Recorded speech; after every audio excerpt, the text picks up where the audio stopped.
श्री शिवाय नमस्तुभ्यं मित्रों, जय महाकाल, हर हर महादेव। तो मित्रों, कैसे हैं आप सब? आशा करते हैं आप सब लोग बहुत अच्छे होंगे।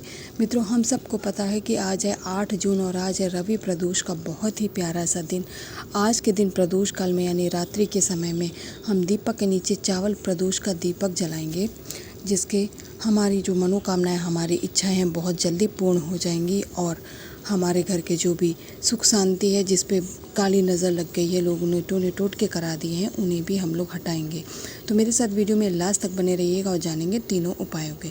सबसे पहले उपाय की बात कर लेते हैं, जो कि इस रविवार के दिन रवि प्रदोष दीपक तैयार करेंगे। उससे हमारी जो भी मनोकामनाएं बहुत जल्दी से पूर्ण हो जाएंगी। इसके लिए आप लोगों को एक दीपक लेना है। अगर आप लोग आटे का बना ले तो बहुत अच्छा है, अन्यथा फिर मिट्टी का ही दीपक ले लीजिएगा। लेना एक ही है, चाहे आटे का लीजिए चाहे मिट्टी का। एक दीपक लेने के बाद में प्रदोष काल का दिन है, तो आप लोग इसमें गोल बत्ती का प्रयोग करेंगे।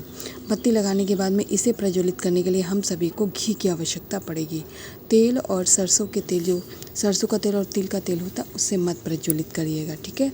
दीपक तैयार करने के बाद में आप सभी के घर के आसपास जहाँ पर भी बेल का पेड़ हो, वहाँ पर आप लोग को जाना है और उस पेड़ की थोड़ी सी मिट्टी आपको लेकर आनी है। सॉरी, मिट्टी लेके आएंगे और मिट्टी का ध्यान रखिएगा। अगर आपके घर में गमले में आप लोगों ने बेल का पेड़ लगा रखा, तो वहाँ की भी मिट्टी का आप लोग प्रयोग कर सकते हैं। ज़रूरी नहीं कितना बड़ा पेड़ हो जिसमें बेल लगी हो, उसी पेड़ की मिट्टी ला सकते हैं। बेल का पेड़ होना चाहिए, उससे फ़र्क नहीं पड़ता छोटा है या बड़ा है। इसके बाद उसे लेकर के महादेव जी के शिवलिंग के पास जाएंगे मित्रों।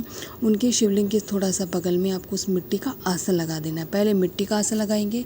मिट्टी लगाने के बाद में आपको एक चुटकी चावल के, अक्षत चावल के दाने उसी मिट्टी के ऊपर क्या करना है, आसन में ऊपर से लगा देना है। इसके बाद में जो आपने ये गोल बत्ती का दीपक तैयार किया है, इसे इसी आसन के ऊपर क्या करेंगे, स्थापित कर देंगे। अब रविवार का दिन है, साथ ही में प्रदोष काल का दिन है और आप लोग अपनी इच्छाओं को पूरा करना चाहते हैं, आपके घर के कोई रोग बीमारी है उसके लिए कर रहे हैं, तो यहाँ पर आपको कुंदकेश्वर महादेव जी का नाम लेते हुए इस दीपक को प्रज्वलित कर देना है।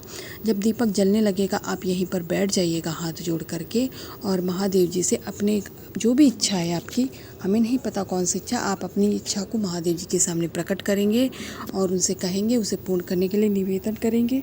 इसके बाद में जो आपने एक चुटकी और चावल का दाना लिया, उसे इसी जलते हुए दीपक के अंदर डाल दीजिएगा। ध्यान रखिएगा, यह उपाय केवल और केवल प्रदोष काल में किया जाता है, कभी भी नहीं किया जाता। सुबह के समय आप नहीं कर सकते, प्रदोष काल में ही करेंगे, तभी आपको इसका लाभ होगा। और जब दीपक ठंडा हो जाए तो उसके नीचे जो आपने आसन लगाया मिट्टी और चावल का, उसे ला करके जिस पेड़ के नीचे से आपने मिट्टी ली थी, जिसका प्रयोग किया है, उसी पेड़ के नीचे आपको जाना है और इस मिट्टी और चावल के दानों को उसी पेड़ के नीचे क्या करेंगे, डाल करके आप लोग चले आएंगे। तो आखिर प्रदोष काल में या प्रदोष दीपक कैसे जलाया जाएगा, क्या नियम है, क्या कैसे क्या करेंगे, चावल का क्या करना है, इन सभी प्रश्नों के आपको जवाब मिल गए हैं। अब चलिए वीडियो में आगे हम अपने दूसरे उपाय की बात कर लेते हैं। तो जो हमारा दूसरा उपाय वह हमारे जीवन की किसी भी परेशानी को दूर करने वाला। परेशानी कोई एक तो होती नहीं, सबकी जितने लोग उतनी परेशानी अलग अलग, तो आप अपनी परेशानी के हिसाब से इस उपाय को कर सकते हैं। रविवार का दिन है, साथ ही में प्रदोष काल है, तो आपको एक चुटकी काला तिल का यह उपाय नहीं भूलना चाहिए, ठीक है, करना ज़रूर चाहिए। एक चुटकी काला तिल लेंगे, साथ ही में तांबे का एक कलश लेंगे आप लोग और उसमें अपने घर का पहले तो शुद्ध जल डालेंगे और प्रदोष काल का दिन है तो गंगा जल उस जल में आपको डालना अनिवार्य है। इसके बाद में जो एक चुटकी काला तिल लिया, उसे इसी कलश के अंदर आप लोगों को क्या करना है मित्रों, डाल देना है। डालने के बाद में अब आपका ये जो तिल वाला जल तैयार हो गया है, इस कलश को आपको उठाना है। फिर कहाँ जाना है, आपके घर में जो पानी पीने का स्थान है, आरू है, तो आपको वहाँ जाना है। अगर मटके का प्रयोग करें, बहुत सारे लोग गर्मियों में मटके का प्रयोग करना बहुत उत्तम समझते हैं, तो आप वहाँ जाना। कुल मिला के आपको पानी पीने वाले स्थान पे जाना है। आपको अपने पूरे परिवार से इस कलश को क्या करना है, स्पर्श अगर करवा लेते हैं तो बहुत अच्छी बात है। जितने भी आपके घर में परिवार के सदस्य हों, उनसे स्पर्श करा के पूरे घर में इस कलश को घुमाने के बाद में पीने वाले स्थान पे इस कलश को आप स्थापित कर देंगे। किसी प्लेस से आप ढक देंगे। पूरी रात्रि आपका कलश यहीं पर रखा रहेगा। अगले दिन है सोमवार का दिन, ठीक है, आज प्रदोष काल है, अगले दिन सोमवार का दिन पड़ रहा है। सुबह आपको स्नान ध्यान करने के बाद में इस कलश को आप उठाएंगे। इस कलश को उठाएंगे। एक बार फिर से पूरे घर में परिक्रमा करने के बाद में आपके घर का जो शिवलिंग हो महादेव जी का या मंदिर का, आपके घर के नज़दीक का, जहाँ पर भी हो, आप अपनी सुविधा के अनुसार से जाएंगे और महादेव जी का स्मरण करते हुए उनसे अपने जीवन की परेशानियों को दूर करने का निवेदन करते हुए श्री शिवाय नमस्तुभ्यम मंत्र का जाप करके इस जल से महादेव जी का जलाभिषेक कर देने मात्र से ही आपके जो जीवन के कष्ट हैं वह कहाँ गायब हो जाएंगे, आप लोगों को पता भी नहीं चलेगा। तो 2 उपायों की बात कर ली। अब चलिए वीडियो में सबसे अंतिम और तीसरे उपाय की बात कर लेते हैं। मित्रों, जो हमारा तीसरा उपाय है वह आपकी इच्छाओं को पूर्ण करने वाला उपाय है। इच्छाएं एक नहीं अनंत होती हैं और हमारा मन इतना चंचल होता है कि कभी किसी एक इच्छा को पूर्ण करने से वो प्रसन्न ही नहीं होता। एक पूर्ण होती तो दूसरे की हम पहले ही लालसा लगा के बैठ जाते हैं कि इसे भी पूर्ण कर लें। तो ऐसे में आप लोगों को एक बेल पत्र लेने जो महादेव जी की सबसे प्रिय वस्तु है, कहीं से खंडित ना हो, कटे पके बिल्कुल नहीं होनी चाहिए। इसके बाद तांबे का एक कलश लेंगे, उसमें अपने घर का शुद्ध जल और प्रदोष काल का दिन है तो गंगा जल डालना नहीं भूलना है। दोनों चीज़ों डालने के बाद में बेल पत्र आप इस कलश में नहीं डालेंगे, केवल जल और गंगा जल डालने के बाद में अब कलश को उठाएंगे, जो बेल पत्र लिया उसे उठाएंगे और ले करके महादेव जी की शिवलिंग के पास पहुंच जाएंगे।